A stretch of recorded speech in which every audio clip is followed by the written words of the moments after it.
welcome to the Dr. Gundry podcast. So imagine waking up each morning with more energy, less stress, and a stronger immune system. And how important is that with COVID-19? Now, what if you could achieve these things with nothing more than your own mind and your own breath?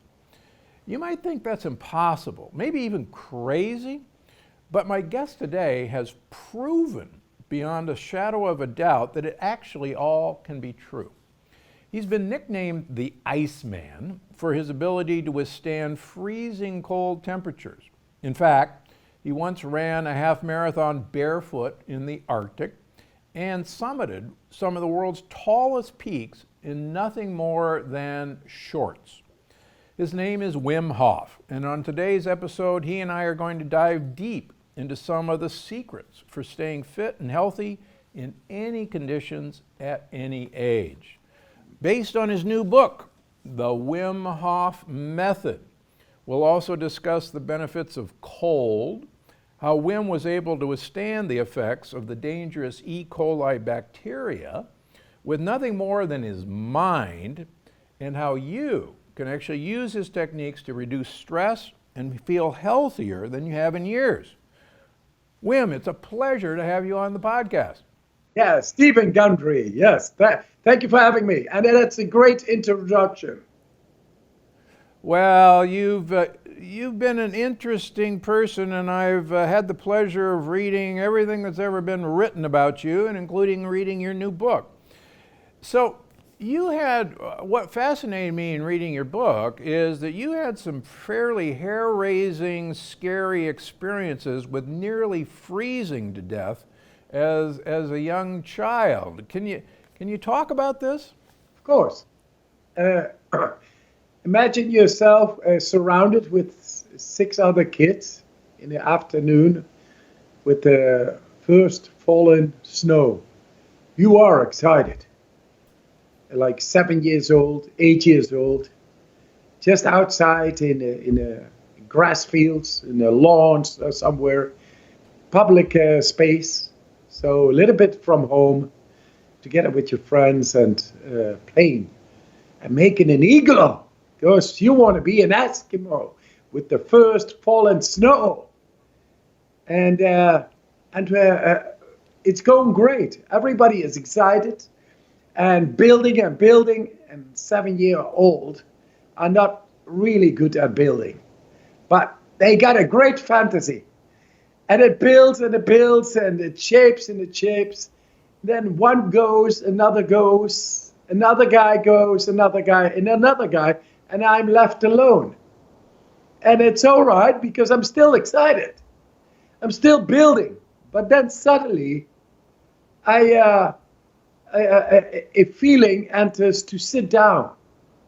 A little sort of heavy kind of feeling, which you got also when you are going to sleep. So I began to sleep. I began to sit and sleep and doze off. And it's a great dozing off in the snow. Then, of course, my parents got worried. They've been looking there, and they found me in that public space on the lawn sleeping, and they woke me up. Of course they woke me up, and that was terrible, because I was into hypothermia. If they had left me, I would have died. That was 7 years old. When I was 11, I had the same. Now different, I went to school, then the cold caught me, and I felt this heavy feeling coming over me again. I went to sit in the porch in these dark days, you know, like in Pennsylvania or in Michigan.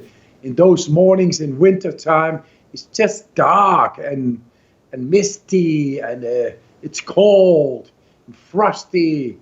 You have to go to school, and you go through these alleys and these streets, and I was, taken over by this feeling of I wanted to sit down. And the next thing was I woke up in the hospital because once again I had fallen asleep inside the snow. It's the white death, they call it. It's the most soft deaths you can imagine. Yeah, it's like nice. I had this also, Stephen, when I went under the ice. The first time I did the world record under the ice. That was the general repetition.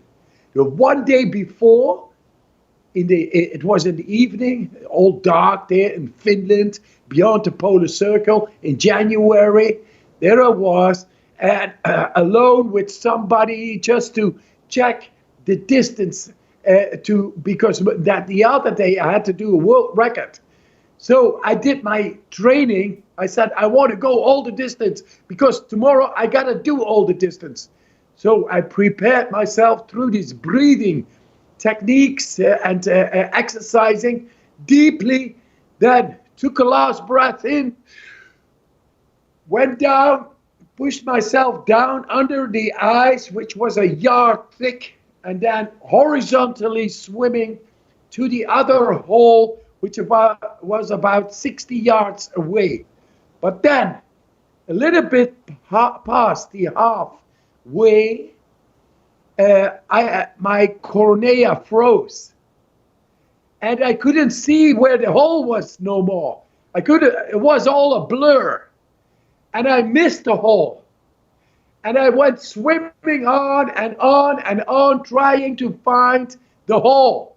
But there was no hole. There was only me, breath hold, in my shorts, in the freezing water, with a yard-thick layer of ice. Imagine. The thing is, I did double the record distance, but still had not found the hole. And then I felt no agony. I was fully in control. My energy began to become smaller and smaller. My visual became this big, like a tunnel. And then a few yards more, few strokes more, I swam, and I began to sleep under the ice. If it wasn't for that diver, which had dove in, a rescue diver, later on, to take me by the ankle back to the 60-yard hole, then for surely I would have died, and a dozen off died, and they would have found me in the springtime when when the freezing weather is over. But at that moment, when I went up like this. First, I was yelling to the diver, "Where were you? I was looking for that." And that. But then I said, "But I did it." And not only one distance, I did double the distance, more than double the distance. And then at that moment, I had this realization: I am no longer afraid of dying. These are the life's lessons I took from nature. This is one of the life's lessons I took, which you cannot read in books. Yeah, if you talk to people, what is dying? What is spirituality? What is God? Nobody knows. I found in nature and challenging myself most of these questions. Right now, I'm showing through science to be able to fundamentally change what we are capable of within our own physiology. Tested in nature. So, in the beginning, when I was born, I was one of the twins. I was born too late. I was born traumatically. Why? Because they didn't expect the second child. There were no scopia, measurement devices and all that. It was not there. It was a trumpet, a wooden trumpet they had.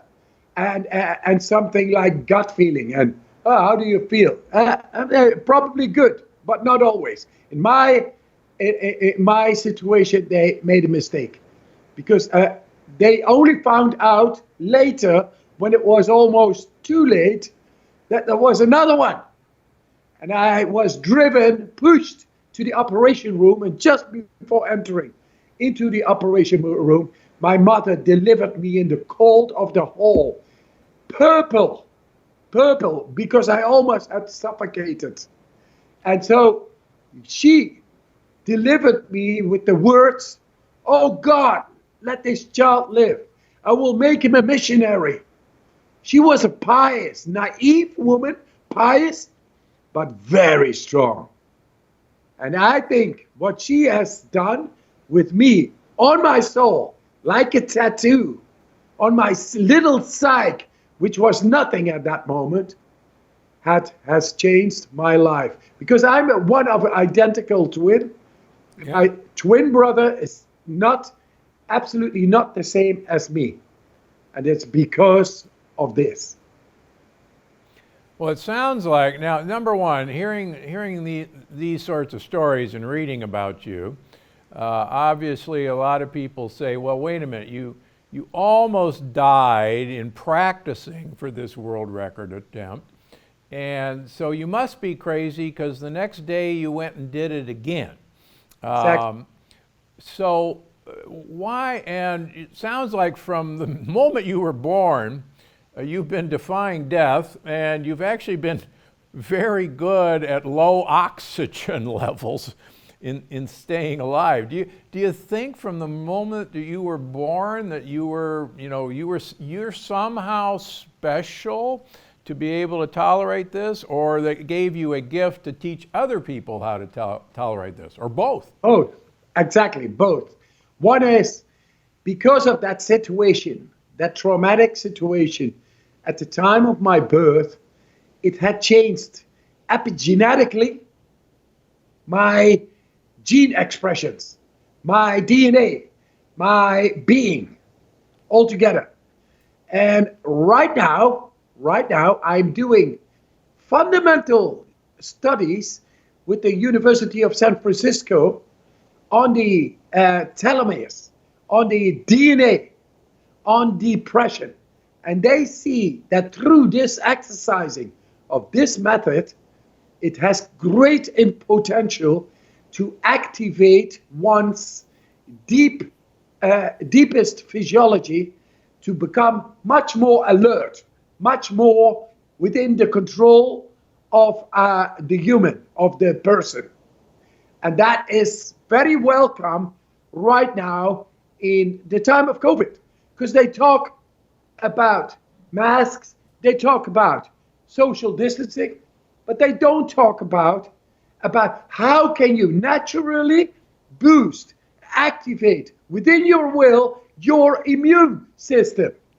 And that is almost scandalous because it's there. They should inform people, and moreover, because it is scientifically endorsed, we got injected with bacteria doing these breathing exercises, which I learned by going into cold water. You go into cold water, what happens? You breathe deep. Yeah, that is natural. That is changing through deep breathing, your biochemistry, and you are activating the adrenal axis. And that makes you strong within. That is related directly with the immune system. So it becomes much more alert, the immune system. And then this has proven itself. It doesn't cost 20 years of practice, or going up Mount Everest like I did, or Kilimanjaro, or losing the way under the ice, or running marathons without water in the Namib desert, or beyond the polar circle in shorts in mid-January. Doesn't take it. It only takes breathing exercises in the morning, a cold shower a day. I almost don't want to say this.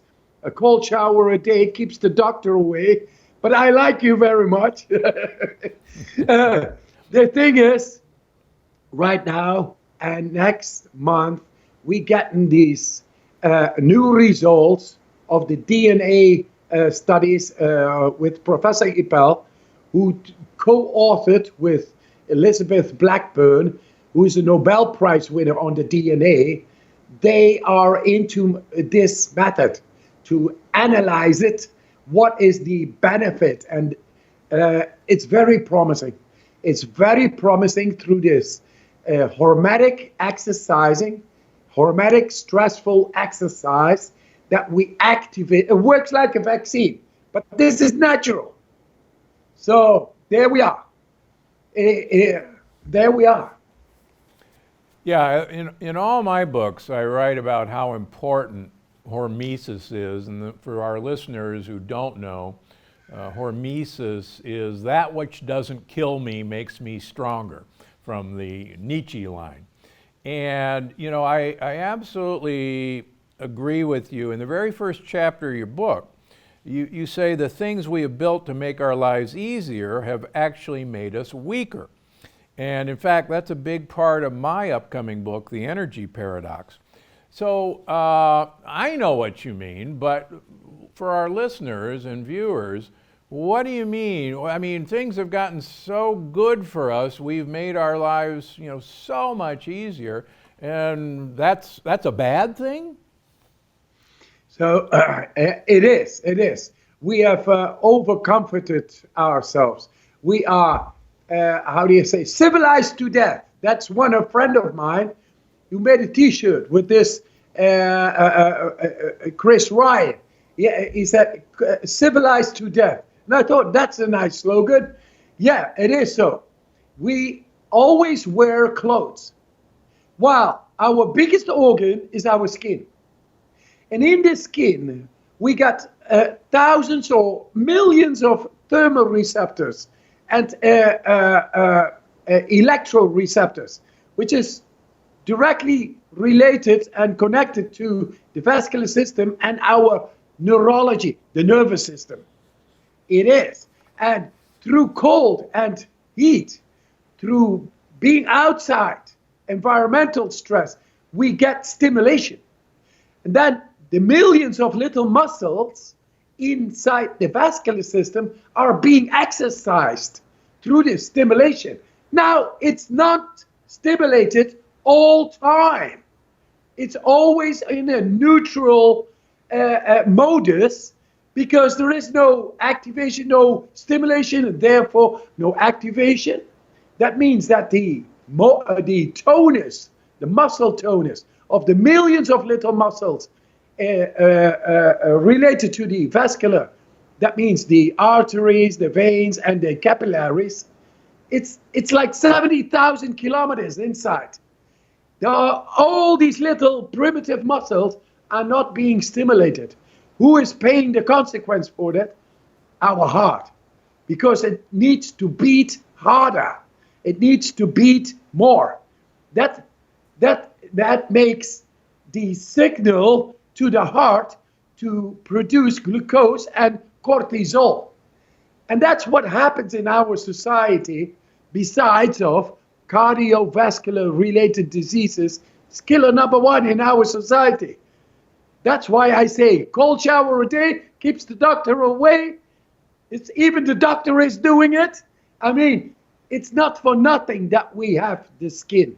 It's not for nothing because all the electrothermal receptors are connected to our neurology and vascular system. They are being exercised. All these little muscles. You know what happens with a muscle if you don't train it? So the heart needs to compensate. And what happens if we take a cold shower a day, then you will find out that the heart rate will go down with 20 to 30 beats a minute, 24 hours a day. That means the stress will go down. That means the stress signaling to the liver will go down. That means no more glucose plus cortisol in our bodies, which is a big problem on long term. And the other thing is, when those little muscles, millions of them, are being exercised, then the blood flow reaches with the oxygen, nutrients, and vitamins, the cells a whole lot better. So, bottom line is more energy, less stress. And now it's this. We need this. No, you're absolutely right.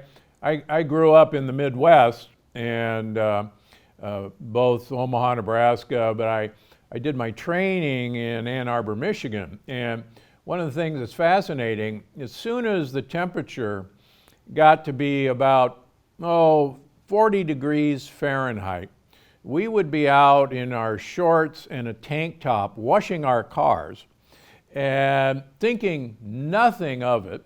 And it was glorious. And then when I subsequently moved to Southern California, in the winter, all of a sudden it would be 60 degrees in the morning, and I would see nurses and people coming in parkas as if they're freezing to death. And I thought, this is, are you crazy? It's like, I don't understand, but you're right.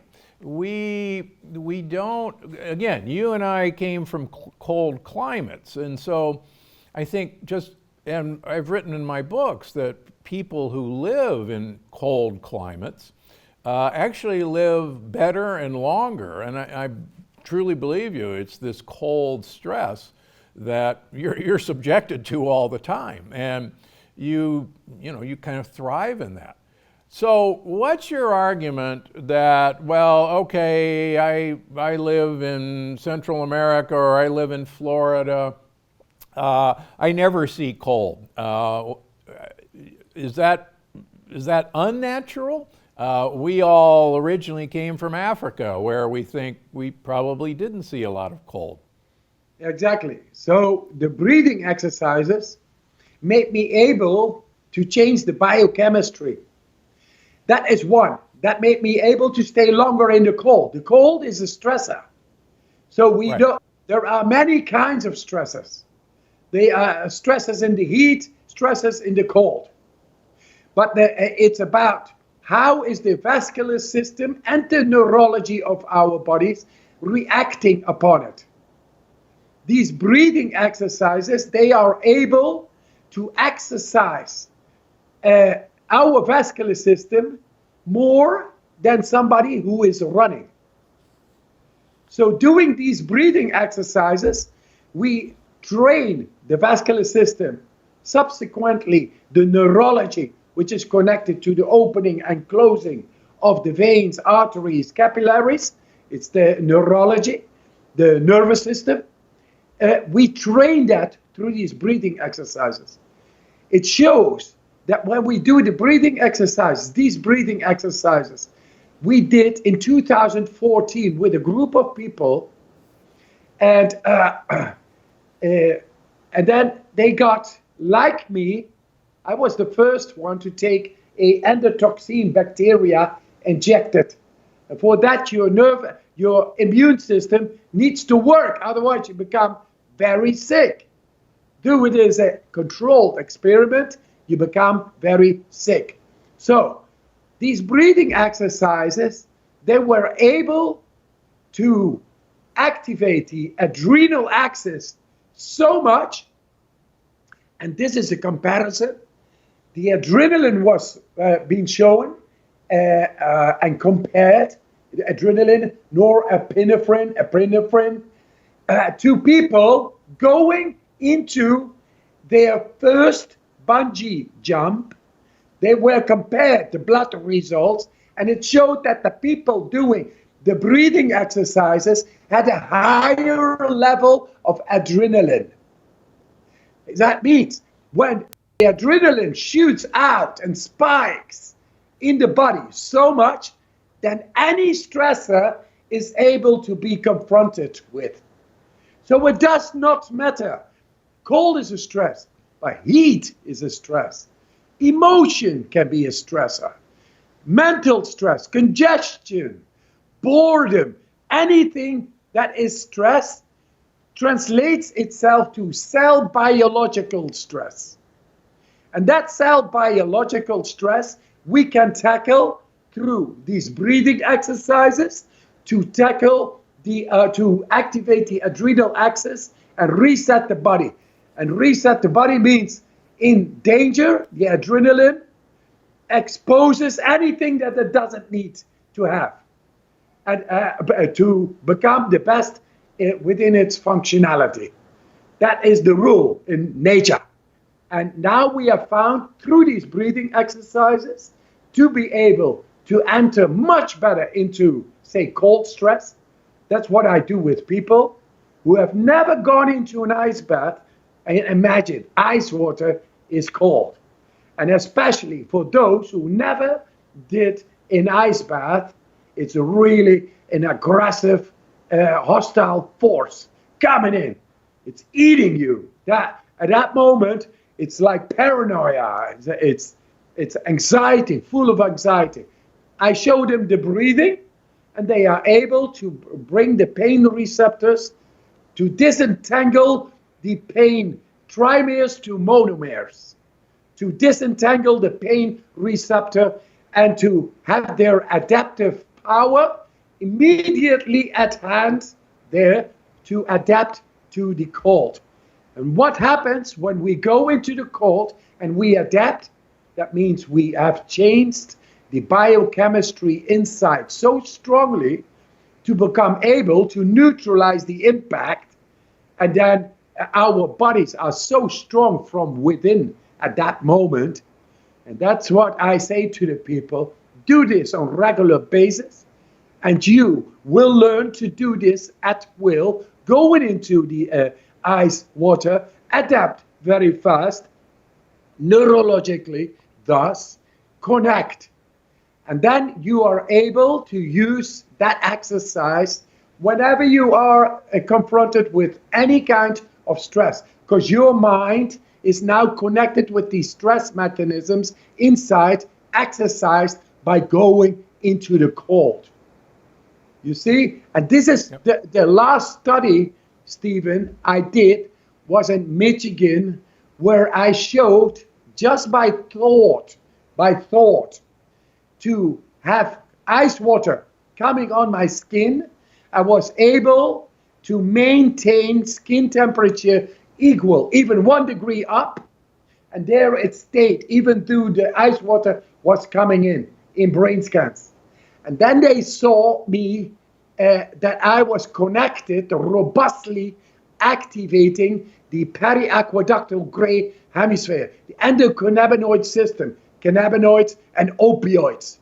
And so much that together, psychology over physiology, through the neurosignaling of my will, I was able to handle the neurology of the body and neutralize physical impact of the cold and make the intercostal activity run like so much that the cold could not get to my skin, making it down.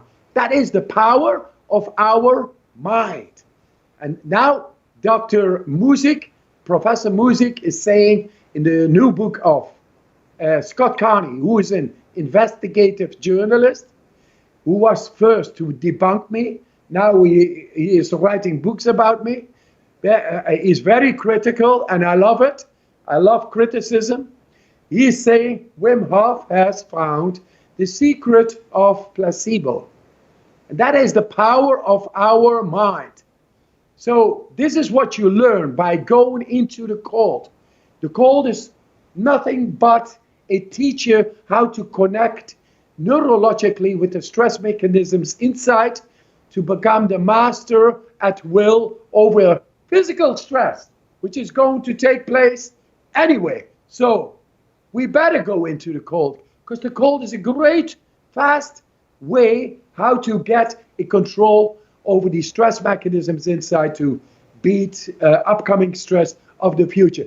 That could be mental stress, emotional, but also bacterial and virus. Yeah, I want to come back to the breathing method, but I want to, for my listeners and viewers, I talk a lot about these bacterial endotoxins that Wim is talking about that that are called lipopolysaccharides, or LPSs. Yes. And as you know, I in the books call them little pieces of shit. And we might cut that, because that's actually what they are. They're pieces of bacteria that your immune system can't tell the difference between living bacteria. And you're right, if we injected them into you and me, we would go into septic shock, our blood pressures would plummet. Even though we're not infected with bacteria, our immune system assumes they're bacteria. Now what Wim is saying, and I think that's what's so important here, is constantly our body, whether you know it or not, is being plummeted with LPSs, these endotoxins. They come through the wall of our gut that I've written a lot about. And imagine that this is actually happening 24 hours a day, and it is. We can measure them in my patients, and we do. So what Wim is saying is, and I'm telling you, this is happening to us every day. We're not aware of it, but it's happening to us. So if we have a method of telling our immune system to not react to these signals that literally are coming into us every day, through breathing techniques, through cold exposure, it gives us phenomenal power over something that, you know, is only recently being understood scientifically to be happening. So that's why, even if you have to rewind this podcast, I want you to listen to what he just said about this, because this is not some flight of fancy of Wim. This is really important in day-to-day living, because we are confronted by these endotoxins every day. So now, getting back to you, two things. The idea for most people of taking a Scotch shower, that's what we call it in America, and I've written about this in my emails. The idea of turning on cold water at the end of a nice warm shower just seems crazy. Even though I can convince myself that this is going to be really good for me. How do we start doing this? Number one. First of all, you have to see that the investment is by far the outcome. The outcome is so much more. Our vascular system has been neglected. It's actually not within its natural condition. The natural condition is that the heart rate should be about 20 to 30 beats a minute, 24 hours a day, less. That means the activation to the liver should not be there. The cortisol, which goes with that, should not be within our bodies. Almost all the autoimmune diseases you can bring back to a constant activation of the sympathetic nervous system and no restoration, no parasympathetic nervous system activity. Why is that? Because there is a constant presence of cortisol within our bodies. And that makes it keep on going, keep on going, keep on going. It depletes our energy. It doesn't let us sleep as well. It doesn't restore energy. It doesn't take care of our body, because for that you need the parasympathetic system modus. That is the peace, the restoration. We are always on.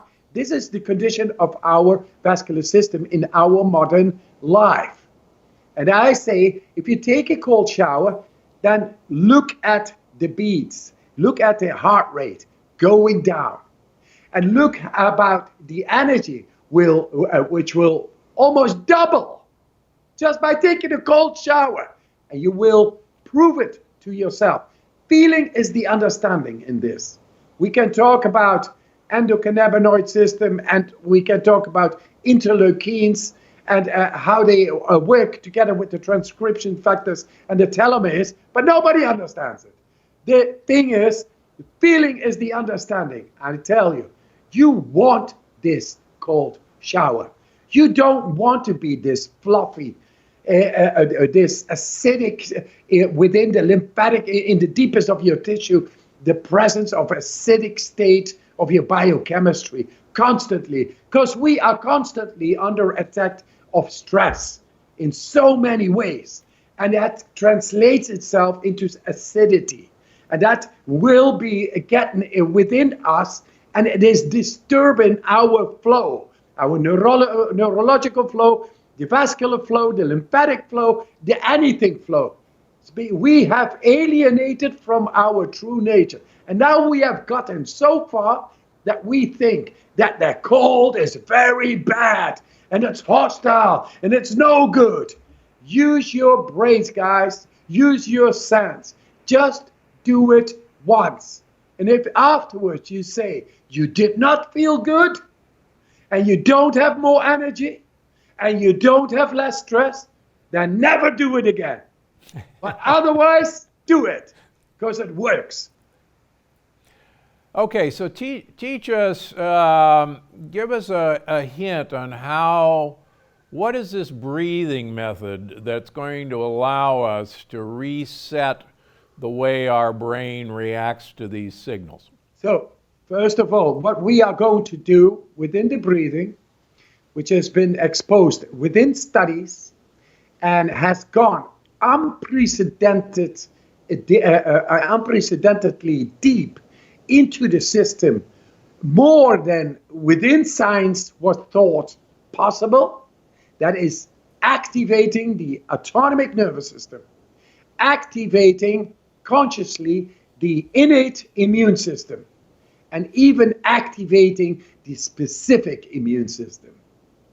Because what happens when you go as deep with these breathing exercises as the science and the comparative scientific study has shown is that we have gone into the bone marrow, into the deepest of the brain, into the DNA, into everything. So once you are able to go into the deepest of yourself, then man, why wouldn't you do that once a day to cleanse yourself in the depth? Because this is what it is. And that makes you then suddenly able to defy bacteria, virus, stress, etc. in any shape. Because we are built to be able to defy stress in any kind. That's nature. But we alienated from nature, so we got weakened, and we think now we are dependent on doctors, on pills, on medicines, on cars, on this, on that, because then we become happy and strong and healthy. No, unconditionally.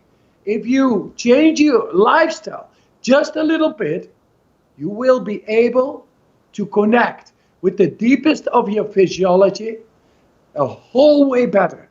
And we showed that in 2014 in science, and fundamentally showed science to be changing, because we now are able to get into the autonomic nervous system and the immune system far deeper than was written down in scientific literature.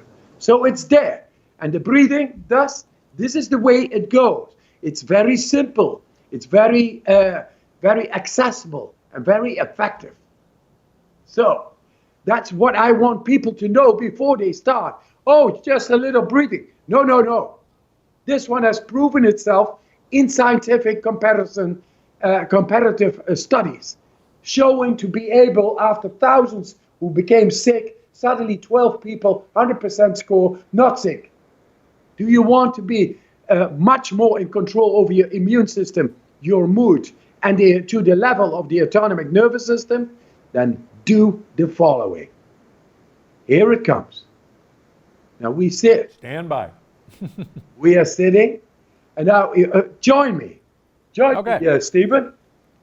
And I want everybody to join, sitting in his chair, relaxed, or sitting on the sofa, relaxed, or even lying in bed, relaxed. Not outside, standing, etc., just on the sofa or in bed or in a chair, relaxed. There we are, because we will go deep. We will activate the adrenal axis to the deepest. Remember, more than somebody who went into this first bungee jump. That's what we do right now. Okay. Fasten your seatbelt. Here we come.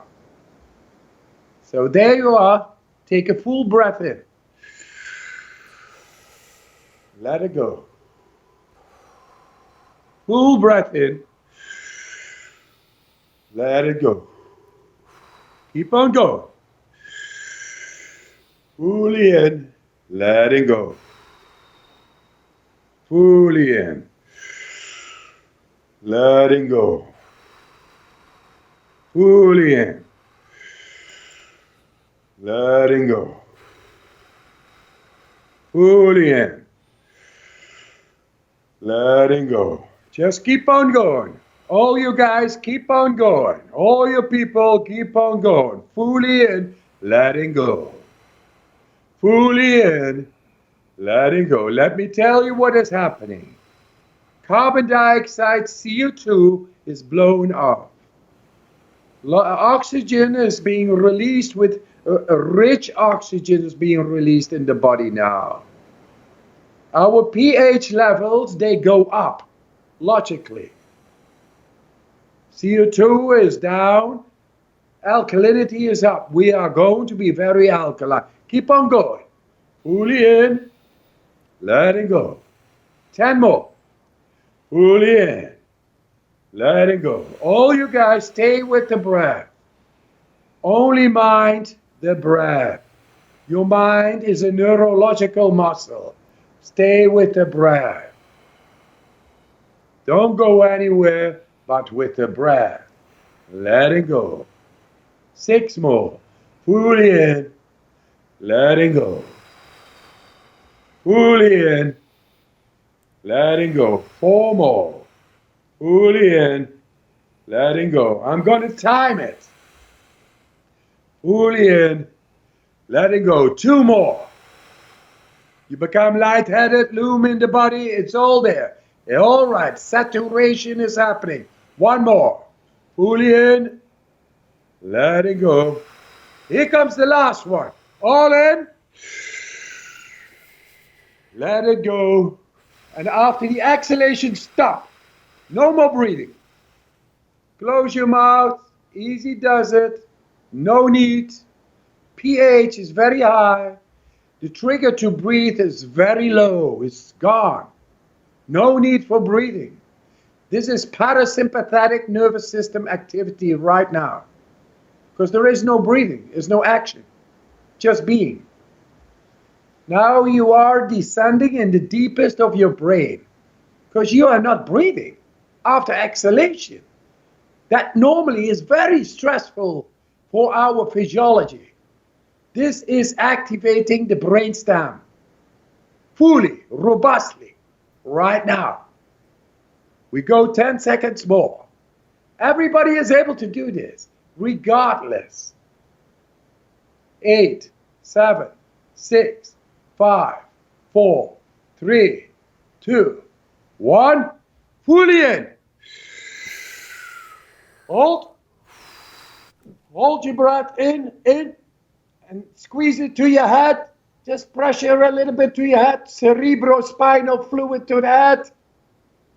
3, 2, 1. Let it go.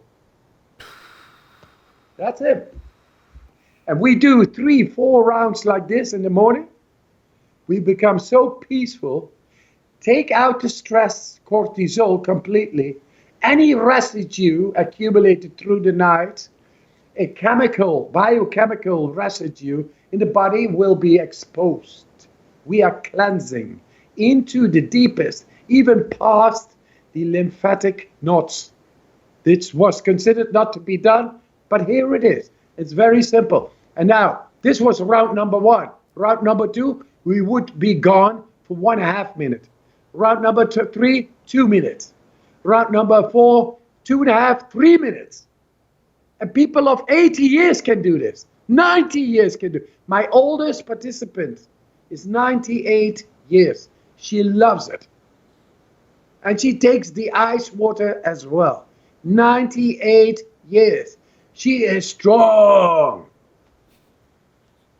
All right. Yes. Very good. Now, that's fantastic, and thank you for doing that. And you're right. I think The author James Nestor has Yes. studied your techniques, and I'm a big fan of his, and he's a big fan of you, as you know. And these techniques, I mean, are common. What you're describing in a way is tomo breathing. Is that correct?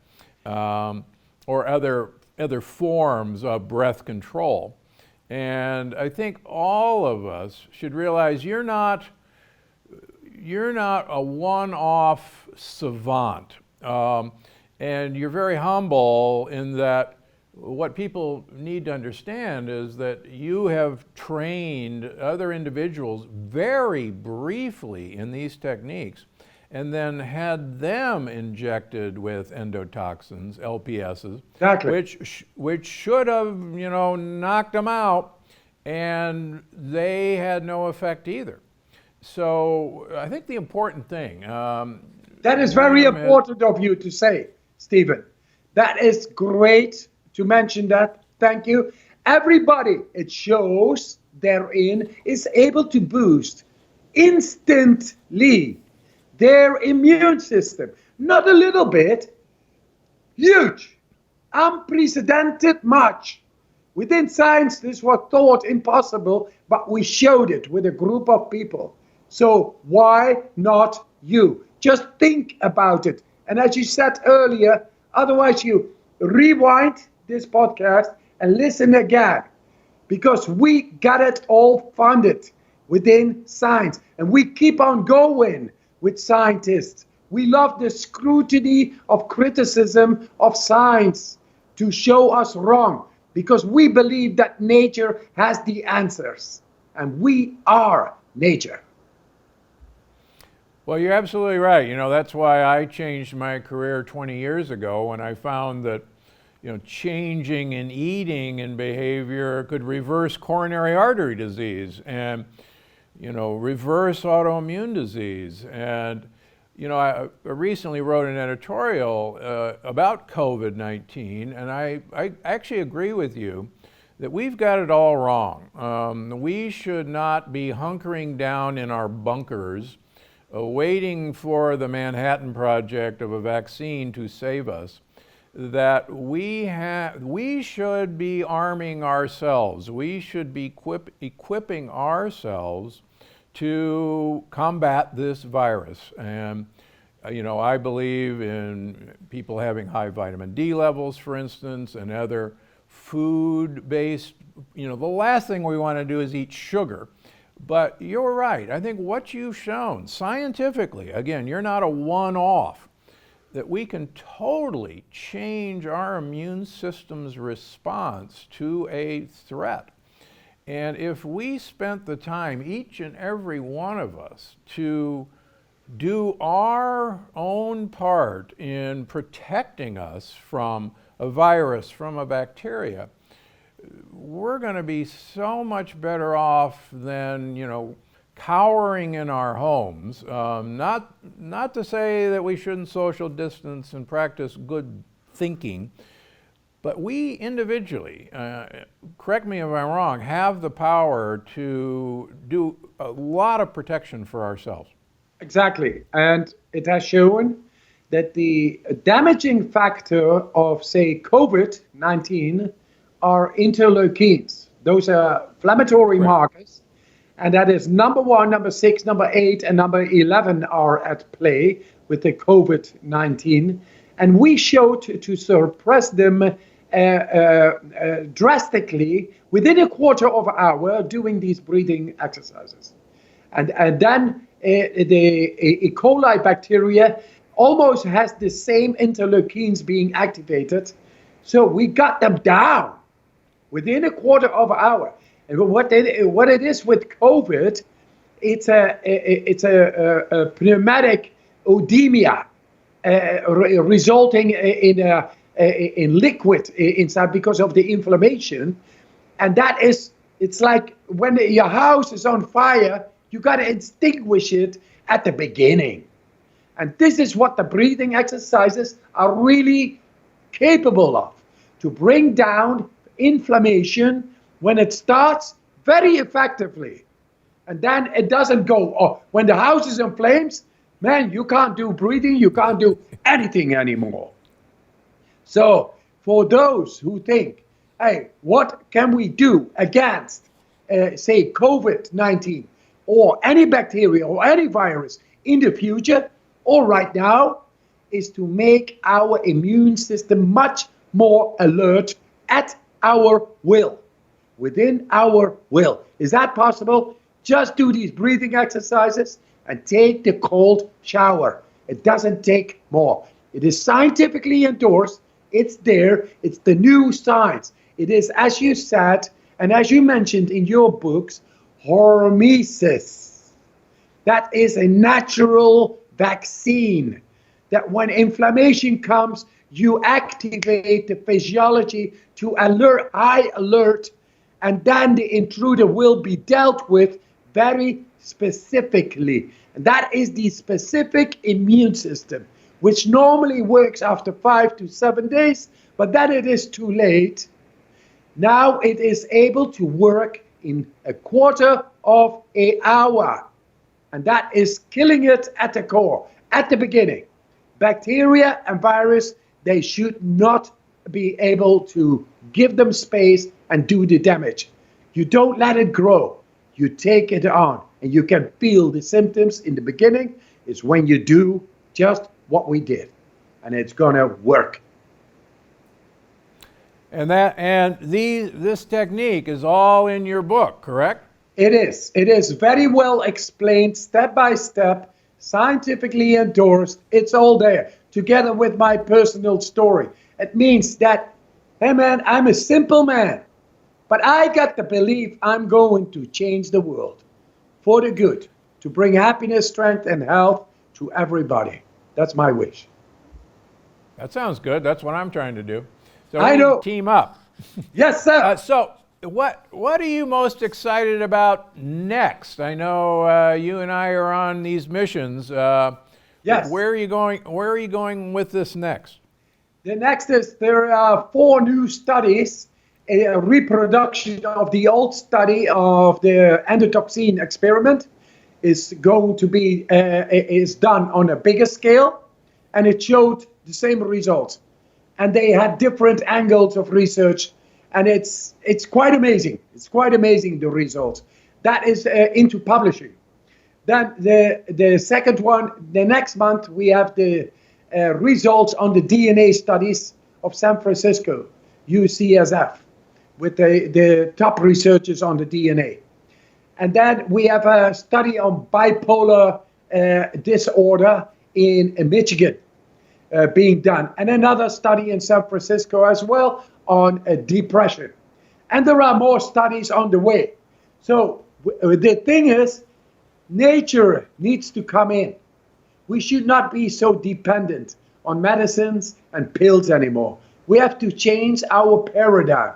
And the perspective of what we are able to do as humans has already changed. Only it's not yet implemented. But now it's coming to you, viewer, listener. We have changed the paradigm in showing through scientific scrutiny and comparative studies that we are able to much better influence and control the immune system, endocrine system, lymphatic system, a cardiovascular system. Actually, all the system at will. I'm not sure if you know the phrase, Hippocrates used to talk about the green life force energy, which in Latin is verditas. And Helena Bingdon, actually the nun in the Middle Ages, used to practice this. And just to paraphrase, Hippocrates believed that all of us have a green life force energy that is capable of giving us perfect health and complete protection from harm. And that we have to activate this green life force energy. Exactly. And when I heard you talking, I went, oh, he's been talking to Hippocrates because he knew this 2,500 years ago. And I think this is absolutely right. And I write about this. And one of the things that Hippocrates taught was that a physician was supposed to be a detective, and he was supposed to find out the external forces that were keeping the green life force energy from expressing itself and remove those external forces. And that's actually what I practice. I'm just a detective. And what you're saying is, I think you can use cold, you can use heat, you can use hormesis as activators for starting green life force energy. And I compliment you on what you're bringing to the world, and please keep it up, because I know I've followed you, I think, since you appeared on the scene, and you were denigrated as a crackpot, and so you've stood the challenges, and you've taken a scientific approach to this, and you've challenged people. Okay, prove me wrong, and so far you've proven them wrong. So again, I congratulate you. Yes, we have a firm belief that people are built to be happy, strong, and healthy. The green life force is there, and we are going to show the way through comparative studies, and then speculation will be over. Because those people talking that way, they doubt themselves. They believe in this system, and I see that the system fails in many ways. I'm glad you brought that up. People are probably listening to this are going, "Oh, there's no way I can do this. That's for somebody else." How do you get past that doubt? Just start with breathing and then challenge yourself? I say just practice it once. Just try it out once. We got a free app on our website, wimhofmethod.com. You go there, there's a free app, you try it once. If it doesn't work, get rid of it. That's easy, So yeah. that's where you go, wimhofmethod.com. And that's a great idea. Let's all go there right after we sign off. All right, listen, it's been great meeting you and having you on the show, and we'll do whatever we can do to promote your crazy methods that aren't crazy, folks. How's that? And I hope we'll talk again soon. Right on, Stephen. Thank you very much. And you do great work yourself. Thank you very much. I'm on the team. Take care. Bye-bye. Okay, it's time for our audience question. Jay Talley, 72 on iTunes asks, I love the books and the show. I also have a healthy 6-month-old boy transitioning from a pure breast milk diet. I need some guidelines for his diet. Please help. Well, a couple things, and thanks for the question. Those are great questions. First of all, the Plant Paradox Family Cookbook, which is my latest book, actually gives kind of all the rules, not only before you get pregnant, during pregnancy, and what to feed your kids. One of the things I would urge you to do, first of all, try to breastfeed for as long as you can. The more, the better, quite frankly. Secondly, please, if possible, if you decide to continue with a milk-based product, please use goat milk rather than cow's milk. Goat's milk traditionally has been called mother's milk for a very good reason. Goat's milk very much resembles human milk. Cow's milk in no way has any comparison to human milk.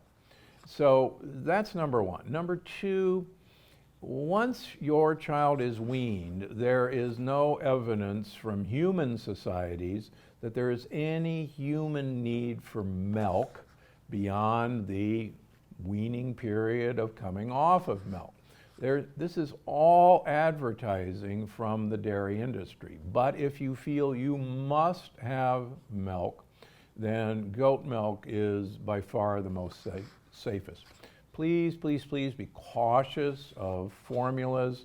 I understand that some women cannot breastfeed and that formulas are essential, but make sure those formulas have large amounts of DHA, the component of fish oil, the long-chain omega fatty acids. Next, just start feeding them from the yes foods. You know, mashed avocado is a great way. Mashed carrots is a great way. Try to stay away from the no list. There's no human need for cream of wheat, for example, for oatmeal. There's absolutely none. None of us ever had these products until 10,000 years ago.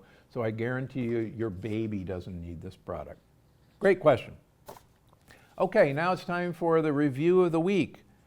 Kaya Bauman on iTunes writes, I've always been very interested in food and nutrition, but listening to your podcast has changed my life. I just wanted to say thank you with lots of exclamation marks. Well, thank you, Kaya. Reviews like yours help us reach more people and change more lives. So, if you haven't yet, please rate us and review us on iTunes.